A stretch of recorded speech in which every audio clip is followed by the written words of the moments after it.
딸과 함께 공모해서 남편을 살해해버렸어요. 어떻게 죽이냐가 쟁점 아니에요? 그렇죠. 그렇죠. 어떻게 죽이냐가 양쪽에 벌려가지고 찢어 죽이는 형벌이죠. 그게 거예요?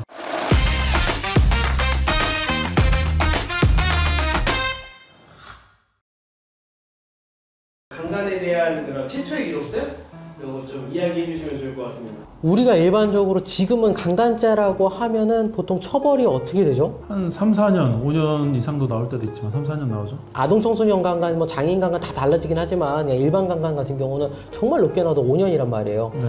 근데 이제 조선시대 때는 어떻게 됐었는지 여부를 한번 제가 확인해 보려고 오늘 역사를 좀 찾아봤어요.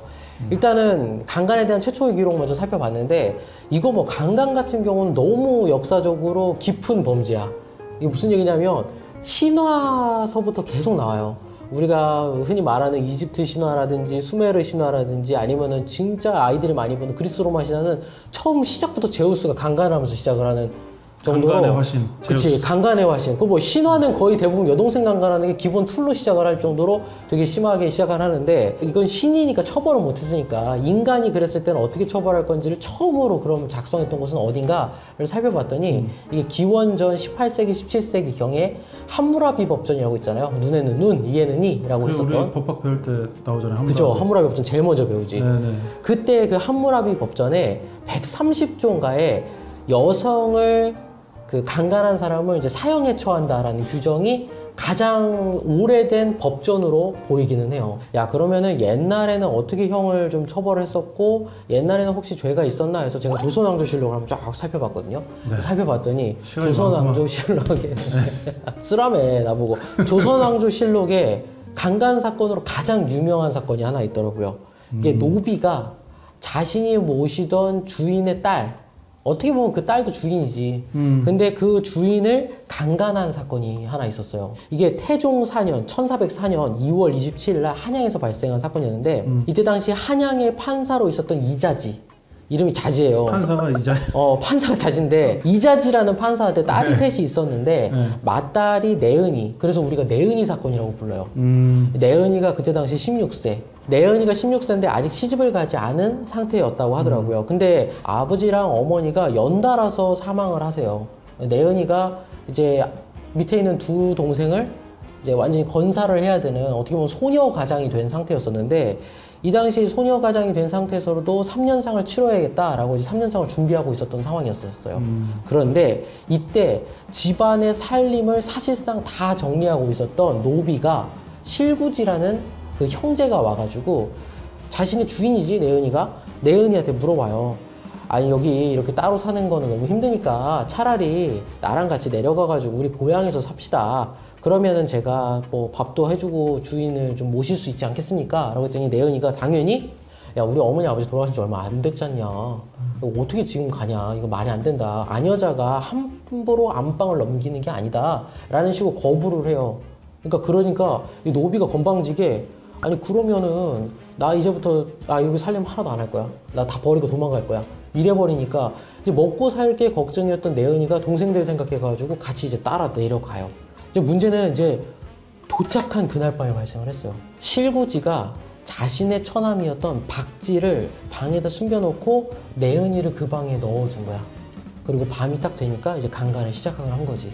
내은이가 필사적으로 저항해서 이제 강간 안 당하려고 노력을 했는데 결국 새벽 3시에 5시경 그러니까 힘이 빠져가지고 그때 당시에 속수무책으로 당했다고 하더라고요. 이제 강간을. 피의자는 박지예요? 박쥐? 박쥐라고 실구지. 둘 다? 둘 다. 어떻게 보면 특수강간인 거지. 네, 지금 상황을 따지면. 네.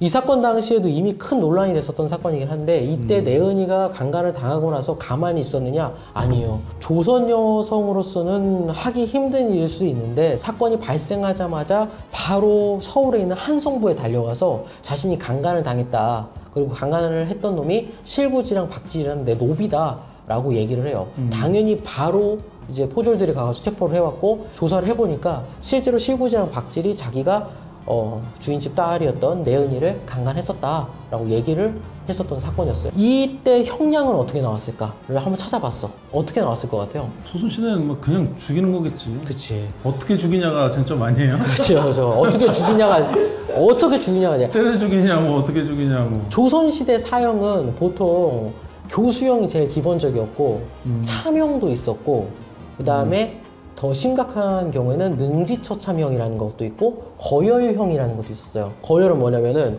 양쪽 사지를 말이나 소에다 달아가지고 양쪽에 벌려가지고 찢어 죽이는 형벌이죠. 그게 거열이야? 노비가 주인을 건드렸어. 이 사건 같은 경우 일반적인 강간이 교수형인 거에 비해서 이 경우에는 조금 안 좋게 아마 죄질이 안 좋다고 판단했었던 것 같아. 그래서 능지처참형을 합니다. 능지처참형이 뭐냐면 사람 살을 회 뜨듯이 포를 떠가지고 죽을 때까지 이제 해서 죽이는 그런 형벌이었거든. 쭉 팔, 다리 다 잘라서 들어오는 거잖아요. 그렇죠. 지금은 사실상 우리가 징역형을 하지 뭐 이렇게 사형까지는 안 가잖아요. 살인, 강간 사건이.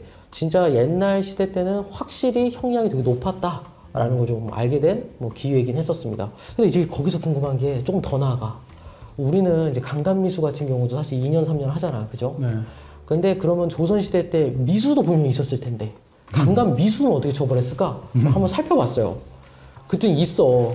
중종 26년, 그러니까 1531년 4월 9일 날 우룡이라는 사람이 강간 미수를 저질렀다라고 돼 있는데 이때 법전은 대명률 혹은 대청률을 썼었는데 외인이 강간 미수를 저질렀을 경우에는 태형 100대와 유배 3000리에 처한다라고 명시를 해놨더라고. 이제 문제는 형량 자체를 태형 100대라고 해놨어요. 엄청 세게 때리는 걸로 알고 있는데 한 대 맞으면 뭐 엉덩이 다 터지는 파워로 때린다는 걸로 알고 있어요. 그러니까 처음에는 저는 이 태형이 어느 정도 센 줄 모르니까 이 정도 때리면은 뭐 사형보단 낫네. 미수는 확실히 사형은 안 시키네 라고 생각을 했는데 이게 어느 정도 때리는 거야? 그래서 확인해 보니까 조선 후기 영조시대 때 기록에 나와요. 태형이 60대가 넘어가 대부분 사망하는 경우가 많아 너무 형벌이 가혹합니다라는 내용이 나오더라고. 그러니까 더 찾아봤더니 이게 태형이 30대만 넘어가면요 보통 피부가 찢어지고요 70대가 넘어가면 뼈가 부러지며 장기가 파열되는 경우들이 많대요. 그래서 쇼크샷을 한대. 그러니까 결국에는 태형 100대라고 하면은 사실상 거의 뭐 때려 죽이는 거다라고 생각하면 될 것 같더라고요. 차라리 교수형이 낫지 않을까. 강간의 미수인데도 불구하고 이렇게 맞아 죽으면 좀 심각하긴 하다. 뭐 약간 그런 생각을 했었습니다. 태형은 맞으면서 막 소리 지르는 게 이제 주변에 막 이렇게 소리가 나니까 경각심을 한참을 보여줄 수 있고 교수형은 땅, 댕강 이렇게 매달려 있으니까 약간 좀 짧고 그게. 맞아요. 그럴 수도 있을 것 같아요. 하여튼 이미 그 조선시대 형량을 쭉 한번 살펴봤는데 실제로 아동 대상으로 해서 강간한 사건들도 태종 7년이나 아니면 세종 8년에도 사건이 다 발생을 했었고 이때 사건이 발생했던 아이들이 다 11세, 8세밖에 안 됐던 여자아이들이었거든. 어떻게 보면 더 세게 처벌을 하겠지라고 생각을 찾아봤더니 또 그건 아니더라고요. 그냥 단순하게 되게 편안하게 교수형을 시켜주더라고. 그러니까 그런 부분도 좀 신기하다라고 생각을 하게 됐습니다. 근데요, 진짜 많은 변호사님들이 막 좀 뭐랄까 불만 제기하는 것들이 하나 있잖아요. 여자가 무고하는데 처벌을 제대로 받지 않는다거나 진술만으로 너무 쉽게 유죄를 한다거나. 그래서 찾아봤어요. 혹시 조선시대도 여자가 무고를 한 적 있나? 그래서 그것도 찾아봤더니 꽃뱀 사건. 꽃뱀 사건 있어. 세종 10년 1428년 11월 23일 날 강서 사람인 지중만의 아내 고음진이 남편이 후처를 얻자 질투를 해. 그래서 딸과 함께 공모해서 남편을 살해해버렸어요. 이때 그냥 살해했다라고 하면 자기네들 처벌받은 게 너무 뻔하잖아. 그러니까 어떻게 하냐면 남편이 자기 딸을, 그러니까 친딸을 강간하려고 했다. 그래서 어쩔 수 없이 죽일 수밖에 없었다라고 그렇게 거짓으로 고소를 합니다, 남편은. 정당방위 주장을 했다? 그렇지. 이때 당시에 우리 딸을 보호하기 위해서 어쩔 수 없었다. 네. 하지만 이제 조사를 막 해보니까 이제 결국에 무고였다는 게 밝혀졌고, 이제 모녀 자체가 전부 다 이거는 남편을 죽이기도 했고, 심지어 남편의 명예까지도 좀 해하려고 했다라고 해서 이 모녀 둘 다 참형, 그러니까 목을 베는 형을 해버렸어요. 강간죄로 허위 고소를 할 경우에도 똑같이 강간을 했으면은 사형시키니까 니들도 사형 당해! 라는 걸 보여주는 어떻게 보면 조선시대 판례라고 볼 수 있을 것 같습니다. 시대랑 사회에 따라서 처벌이 어떻게 바뀌었는지 한번 쭉 살펴봤더니 함무라비 법전 시대 때서부터 계속 사형이었다가 이제 사형이 아니게 된 시점이 언젠가 봤더니 이제 근대로 넘어오면서부터 이제 겨우 사형을 면하기 시작했다.